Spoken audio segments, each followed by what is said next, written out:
custom cuts of meat that are tender, juicy, and flavorful. This is our promise to you. Stater Brothers, fresh, affordable, community first. The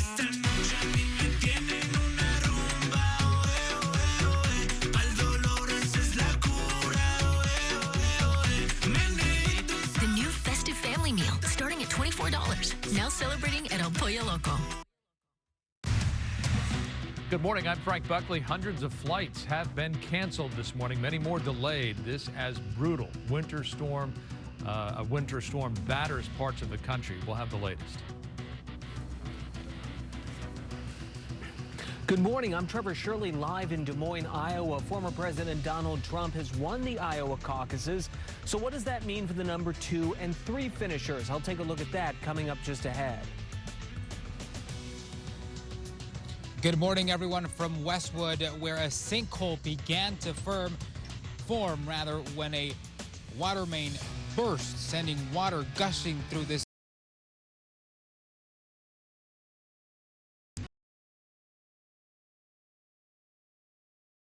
We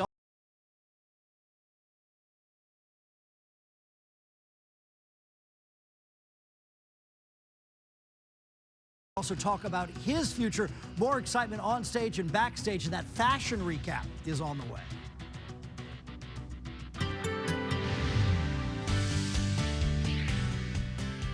And good Tuesday morning. I'm Kirk Hawkins filling in for Mark Kriske.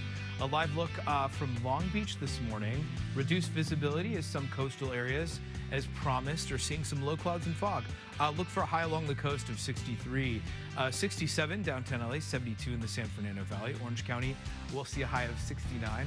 Inland Empire 72, 63 in the high desert. Now for a check of traffic and Rich Prickett in Sky 5. Good morning once again, Rich.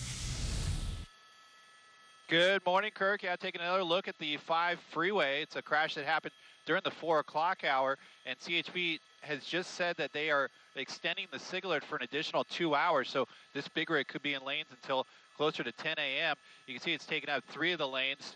Traffic is moving through on just 2 of those lanes on the northbound side. We're seeing about a quarter-mile backup. You can exit at Penrose and take that over to San Fernando, or you can take Glen Oaks up towards the 118 to rejoin the 5. We're also seeing delays on the southbound side of the 5 as people are slowing down to take a look at the crash. So expect some delays as you make your way down from the 118. That's the latest on traffic. We'll send it to Frank in the studio. Rich, thank you. Former President Donald Trump has won the Iowa caucuses, the first contest in the race for the White House. And despite Mr. Trump's many legal challenges, his supporters helped him win by a wide margin. KTLA's Trevor Shirley live in Des Moines with more for us. Trevor, good morning. Frank, good morning to you as well. Trump's win here in Iowa last night now sets up the New Hampshire primary. That, of course, taking place next week. But in the meantime, last night's win is calling into question the remaining candidates in this race and where they go from here.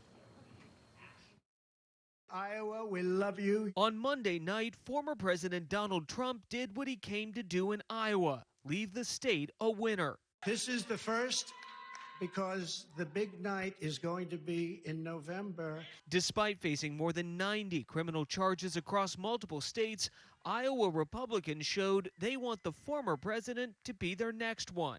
Because of your support, in spite of all of that they threw at us, everyone against us, we've got our ticket punched out of Iowa.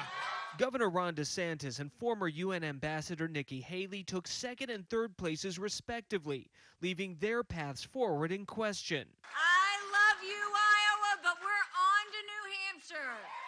Tech entrepreneur Vivek Ramaswamy suspending his campaign after a 4th place finish, throwing his support behind Trump. He will have my full endorsement for the presidency, and I think we're going to do the right thing for this country.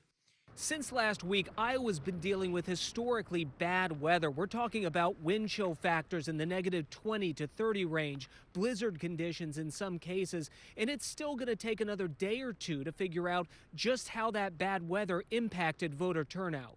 The former president now heads to New York City for another court appearance Tuesday before heading to New Hampshire, hoping for a repeat of his Iowa success.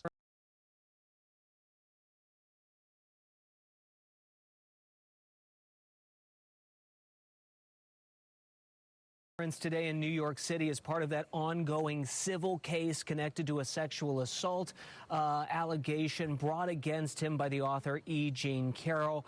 In the meantime, Trump is expected to be back on the campaign trail as soon as tonight. That's the latest here from Des Moines. We'll send it back to you guys in L.A. Okay, Trevor, we thank you for that this morning. California may give Mr. Trump a lock on his party's nomination, with support for the former president growing. According to a new poll from the LA Times and UC Berkeley, 2/3 of California Republicans now say they will vote for Trump in the state's presidential primary. Under new rules in the state, any candidate who wins more than 50% of the vote gets all 169 of the state's delegates. That's 14% of what's needed to secure the Republican nomination. California holds its primary along with 15 other states on Super Tuesday, March 5th. That poll has a margin of error of 2 percentage points in either direction. Now to the race for our state's open U.S. Senate seat. Burbank Congressman Adam Schiff has picked up a major endorsement. The LA Times editorial board backing Schiff for the seat once held by the late Senator Dianne Feinstein. The Times says, given the increasingly authoritarian statements from former President Trump, the Senate needs Schiff. They called him a, quote, battle-tested leader who can rise to the moment. Senator Alphonsa Butler is serving out the remainder of Feinstein's term. She is not running for a full term. Schiff is leading in the latest UC Berkeley LA Times poll with 21% of likely voters. Orange County Congressman Katie Porter running a close second with 17%, and Republican Steve Garvey has 13%. That poll has an estimated margin of error of 2 percentage points. The top two vote getters for the March 5th primary will advance to the November general election. Crews are repairing a sinkhole in Westwood after a water main break there last night. KTLA's Carlos Ferreira live now at the scene. He has the latest for us. Carlos, good morning. Hey, good morning, and crews still here on scene several hours later. You'll notice here the large hole has now been filled. Crews actually now getting ready to put on the last layer of concrete after replacing that busted pipe with a new one. Let's get you to some overnight video showing us, or early this morning rather, showing us as crews removing the hybrid 8-inch wide cast iron that burst last night. It was actually broken in half. You see it there. It was placed on a truck and then taken from the scene. Crews now working to determine what caused it to break, and they'll soon be again moving on with the process of reopening this road. Overnight video showing hundreds of gallons of water gushing down the street in this residential neighborhood. It all started at 11:15 last night here on the 10,400 block of Wilkins Avenue, right near Thayer Avenue. When crews arrived on scene, they found the water main break, which was causing flooding. They also noticed a sinkhole starting to form in the middle of the street. Other parts of the road were also caving in. LADWP turned off 4 valves to shut off the water main and then moved on with the repair process. This morning, some residents are now just finding out about their mess in this neighborhood. They're thankful that crews were able to turn off the water before a sinkhole actually formed. It's a little scary, but I'm glad everybody's safe. Nobody got hurt. It could have been much worse. I mean, we've seen those stories before, right? Large sinkholes open up and then people fall. Absolutely, absolutely. And I mean, with a little dog or something, they're always curious and running, and people run a lot, even in the street. So I'm very happy that nobody's hurt or anything.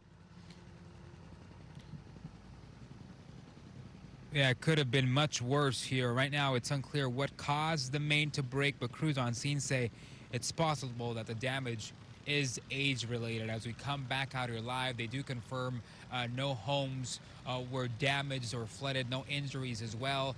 The water has been restored to 22 customers after several hours. Repairs here in the final process, but again, they anticipate to reopen this stretch of the road until at least noon. We'll send it back to you. All right, Carlos, thank you for that. The inevitable has been confirmed. USC quarterback Caleb Williams announcing he is declaring for the upcoming NFL draft. Williams is the likely #1 overall pick. The 2022 Heisman winner threw for more than 8,000 yards and 72 touchdowns in his 2 years as a Trojan. The Chicago Bears hold the first overall pick in this year's draft. City of San Clemente will once again discuss allowing dogs on the beach. The idea that was voted down in 2021, the Beaches, Parks and Recreation Commission is recommending the city allow dogs off leash at North Beach from 6 to 8 a.m. The city council is expected to review that report during its meeting later today. Dog access on the beach would require an analysis of any environmental impacts as well as coastal commission consideration. I was thinking the environmental impacts. Is that just the dogs walking around or doing what the other dogs do? I don't know. Yeah. What about surfing dogs, as we were showing there? Yeah. Is that acceptable? permitted? Yeah. You could carry your dog across the beach onto your surfboard. Yeah. I don't know. But you can't let them do stuff on the beach. And the timing is really specific, 6 to 8 a.m. Yeah. So at 8:30 or 9 o'clock, Right. not allowed, basically. Yeah. So morning walks will rule the day, basically.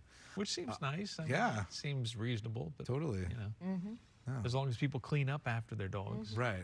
Right. Which most That's people the do. biggest thing. Yeah. Most responsible dog Yes. owners. Yes. Yeah. Speaking of nuggets, we're doing it again. Speaking of nuggets. No, I'm just kidding. Whoa. I'm talking about news nuggets. Oh, okay. All right. They're Because totally. we were talking about environmental issues Right. caused by dogs. And you talking about speaking of nuggets. That's not really what I was speaking of. No, completely different. Yeah. I was trying to. The Segway police would give me a citation. Yes, I think Possibly. That was my pathetic attempt at continue moving the conversation forward. Looking at Long Beach this morning, many coastal communities seeing some patchy fog. The